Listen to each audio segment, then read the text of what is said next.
আসসালামু আলাইকুম বন্ধুরা, কেমন আছেন সবাই? আশা করি সবাই ভালো আছেন, সুস্থ আছে। সোনালী রান্নাঘর উইথ ভিলেজ ফুড চ্যানেলে আপনাদের প্রত্যেককে স্বাগত জানাই। আজকে আমি নিয়ে এসেছি healthy and tasty pancake recipe. এটা সুজি দিয়ে তৈরি করা আর একদম খুবই কম তেলে তৈরি করা, তাই এটা হেলদি। আর যেহেতু এটা প্যানকেক, তো প্যানকেক সব সময় টেস্টি, তাই এটা হচ্ছে হেলদি টেস্টি নাস্তা। তো যে কেউ খেতে পারে, ছোট থেকেই বড় যে কেউ খেতে পারে। আর যারা অয়েলি খাবার অ্যাভয়েড করে তারাও কিন্তু অনায়াসেই খেতে পারে। তো আজকের এই প্যানকেকটা অনেকটাই নরম হয়েছিল আর খেতেও কিন্তু দুর্দান্ত হয়েছিল, তার জন্যই আপনাদের সঙ্গে রেসিপিটা শেয়ার করলাম। তো এই রেসিপিটা আমি তৈরি করেছিলাম চা দিয়ে খাওয়ার জন্য। তো আপনারা প্যানকেক তৈরি করলে কে কী দিয়ে খান আমাকে কমেন্টে জানাতে ভুলবেন না। তো চলুন দেখে নেওয়া যাক যে আমি প্যানকেকটা কিভাবে তৈরি করেছি আর কীভাবে বা আমার এত সফট হলো। আর দেখেই বুঝতে পারছেন যে দেখতে কতটা সুন্দর হয়েছে। একদম পারফেক্টভাবে প্যানকেক তৈরি করার রেসিপি আপনাদের সঙ্গে শেয়ার করব। আর অনেকেই ময়দার প্যানকেক তৈরি করে, কলা দিয়ে প্যানকেক তৈরি করে, কিন্তু আমার মতো এভাবে সুজি দিয়ে কে কে প্যানকেক তৈরি করেছেন কমেন্টে জানাতে ভুলবেন না। আর আজ সুজি দিয়ে প্যানকেক তৈরি করেই আপনাদেরকে দেখাবো। তো প্যানকেক তৈরি করার আগে আপনাদের কাছে আপনার একটাই রিকোয়েস্ট, ভিডিওটা স্কিপ না করে পুরোটাই দেখবেন।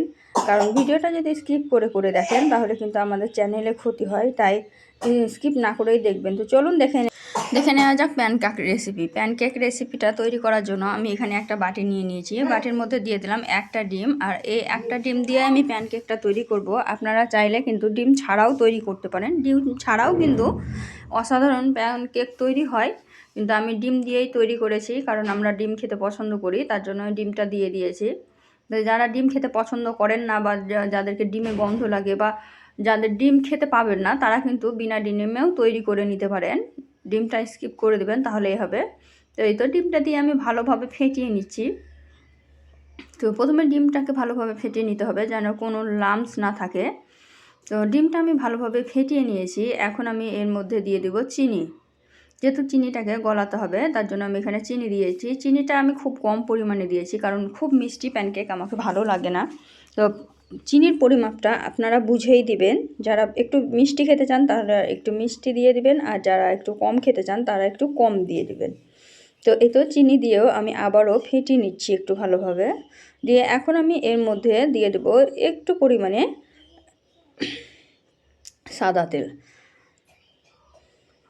চা চামচের 1.5 চামচ পরিমাণ মতো আমি তেল দিয়েছি এখানে। খুব বেশি তেল আমি অ্যাড করিনি, যেহেতু আমি বলেছি এটা কম তেলে তৈরি করব। আর প্যানে তো আমি তেল দেবই না, বিনা তেলে তৈরি করব। তাই এটা কিন্তু খুবই হেলদি একটা খাবার। আর এটা কিন্তু দুটোর বেশি কেউ খেতেও পারবে না, যেহেতু সুজি দিয়ে তৈরি করা আছে, খেলেই পেট ভরে যাবে। তাই এই রেসিপিটা তৈরি করে কিন্তু আপনারা সকাল বিকাল যে কোনো সময় খেতে পারেন। হালকা ফুলকা খাবারেও খেতে পারেন, আবার 10টাতেও খেতে পারেন টিফিন হিসেবে, আবার স্কুলেও দিতে পারেন, আবার অফিসেও দিতে পারেন। যারা বাইরে কাজ করতে যায় তাদেরকে টিফিনেও দিতে পারেন। তো রেসিপিটা কিন্তু খুবই সুন্দর একটা রেসিপি। তো এই তো দেখতেই পাচ্ছেন আমি কিন্তু ভালোভাবে ফেটিয়ে নিলাম তেল, ডিম আর দুধ সব একসঙ্গে। এখন আমি দিয়ে দেব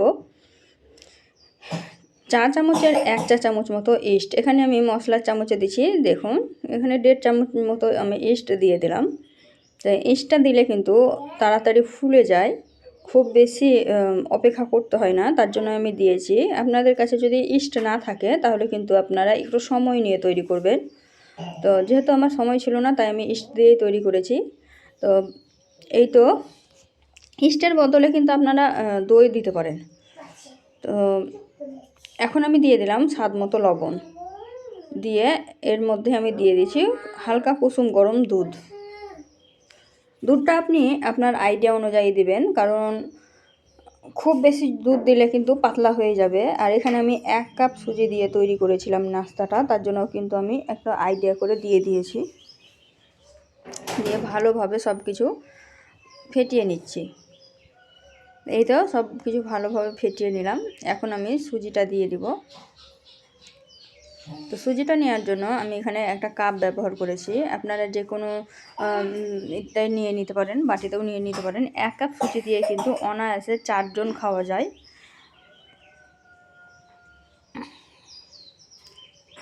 তো এই তো আমি 1 কাপ সুজি নিয়ে নিচ্ছি। তো এখন আমি সুজিটা দিয়ে দিচ্ছি।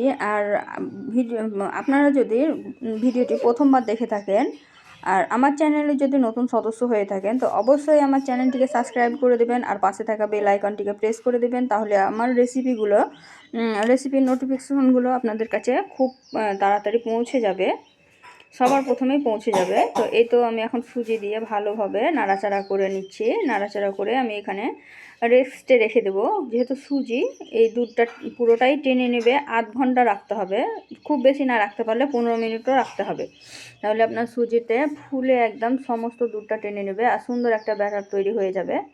তো আমার মনে হয়েছে যে এই দুধটাই ঠিক হবে আমার ঠিক হয়েছিল। তার জন্যই আমি আর মাপ করে দেখাইনি। এটা 1 গ্লাস মতো দুধ হবে। তো এখন আমি একটা ক্যারিতে সিল করে রেখে দেবো। আপনারা চাইলে কিন্তু ঢাকনা দিয়ে ঢেকেও রেখে দিতে পারেন, সমস্যা নাই। আবার ফয়েল পেপার থাকলে ফয়েল পেপারে মুড়িয়ে রেখে দিলে খুব বেশি ভালো হয়, খুব তাড়াতাড়ি হয়। তো এই তো আমি একটা কালো কালি দিয়ে এভাবে রেখে দিচ্ছি। রেখে আমি 1/2 ঘন্টা পরে দেখাচ্ছি আপনাদেরকে। তো এই তো দেখতেই পাচ্ছেন 1/2 ঘন্টা পরে কিন্তু আমি ক্যারিটা সরিয়ে দিয়েছি আর কত সুন্দর একটা ব্যাটার তৈরি হয়ে গেছে। দেখুন সুজিটা পুরো ফুলে গেছে আর দুধটা পুরোটা টেনে নিয়েছে। আর এরকম একটা ঠিক ব্যাটারই আমার প্রয়োজন।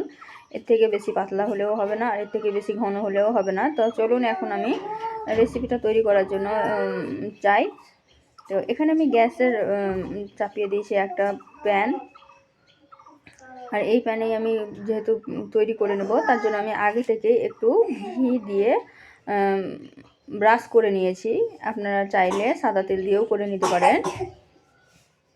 তো এই তো আমি প্রথমবার দিচ্ছি, তো ছোট ছোট করে দিচ্ছি। এটা কিন্তু খুব বড় বড় করে দিচ্ছি না। আপনারা চাইলে একসঙ্গে রুটির মতো করে নিতে পারেন, কিন্তু এইভাবে করলে তাড়াতাড়ি হয় আর দেখতেও সুন্দর লাগে। তো আমি একসঙ্গে 3টা দিয়ে দিলাম। আর এইগুলো কিন্তু 2-1 সেকেন্ডের মধ্যে হয়ে যায়, খুব বেশি সময় লাগে না। দেখতেই পাবেন আপনারা যে কত তাড়াতাড়ি হয়ে যায় এটা।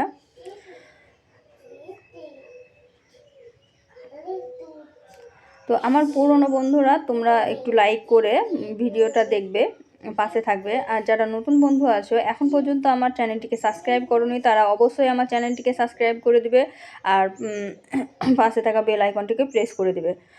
আর ভিডিওটি যদি ফেসবুক থেকে দেখে থাকো তাহলে অবশ্যই আমার ফেসবুকের পেজটিকে ফলো করে দেবেন আর একটা লাইক দিয়ে দিবেন। আপনাদের একটা লাইক আমাদের মোটিভেট করে নিত্য নতুন রেসিপি তৈরি করার আগ্রহ বাড়ায়। তো এই তো দেখতেই পাচ্ছেন কয়েক সেকেন্ডের মধ্যেই কিন্তু হয়ে গেল। আমি উল্টিয়ে দিচ্ছি। দেখুন এখানে কিন্তু প্যানে একটুও লেগে যাচ্ছে না আর সুন্দরভাবে ছেড়ে যাচ্ছে, দেখেই বুঝতে পারবেন। আর এখানে আমি কিন্তু তেল একটুও ব্যবহার করিনি, সেই ব্যাটার তৈরি করার জন্য যে একটু তেল ব্যবহার করেছিলাম তাই। তো এইভাবে কিন্তু হেলদি অ্যান্ড টেস্টি খাবার তৈরি করে নিতে পারেন ঝটপট। শুধু একটু সময় নিয়ে ব্যাটারটা ঘুলিয়ে নেবেন তাহলেই হবে। তো এই তো আমি এই জায়গাটা ফাঁকা হয়ে গেছে, তাই আর একটা আমি দিয়ে দিলাম। তো প্যানকেকগুলো আমার সুন্দরভাবে হয়ে গেছে, এখন আমি তুলে নিচ্ছি। দেখুন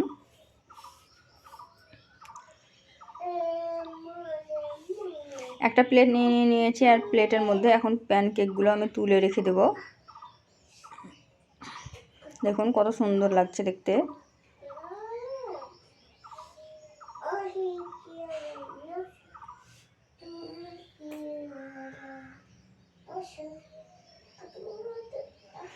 এখন আমি আবারও ব্যাটার দিয়ে আপনাদের সুবিধার্থে দেখিয়ে দিচ্ছি। এই তো একইভাবে আমি সবগুলো প্যানকেক কিন্তু তৈরি করে নিয়েছি। তো প্যানকেকগুলো আমি প্লেটে নিয়ে নিয়েছি আর আপনাদেরকে দেখাচ্ছি। দেখুন কতটা কিউট লাগছে দেখতে। এই তো দেখতেই পাচ্ছেন। তো রেসিপিটা যদি ভালো লেগে থাকে অবশ্যই ভিডিওটা শেয়ার করে দেবেন আর লাইক করে দেবেন আর কমেন্টে জানাতে ভুলবেন না যে রেসিপিটা কেমন লাগলো। আর বাড়িতে একবার হলেও ট্রাই করবেন আর যদি ট্রাই করে থাকেন তা আপনাদেরটা কেমন হয়েছিল তবুও কমেন্টে জানাবেন। আর এই ধরনের আরও নিত্য নতুন রেসিপি পাওয়ার জন্য আমার চ্যানেলটিকে সাবস্ক্রাইব করে দেবেন, পাশে থাকা বেল আইকনটিকে প্রেস করে দেবেন। এখন আমি বিদায় নিচ্ছি, দেখা হবে অন্য কোনো রেসিপি নিয়ে পরবর্তী ভিডিওতে। ততক্ষণ সবাই ভালো থাকবেন, সুস্থ থাকবেন। খোদা হাফেজ।